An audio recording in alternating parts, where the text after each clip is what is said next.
Product management is about leveraging resources. We take a cross-functional team and somehow figure out a way to create value for both the customers and the organization that we work for.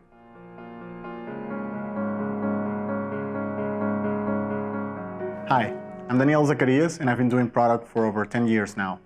I now work with teams helping them improve on their strategies and their processes around their products.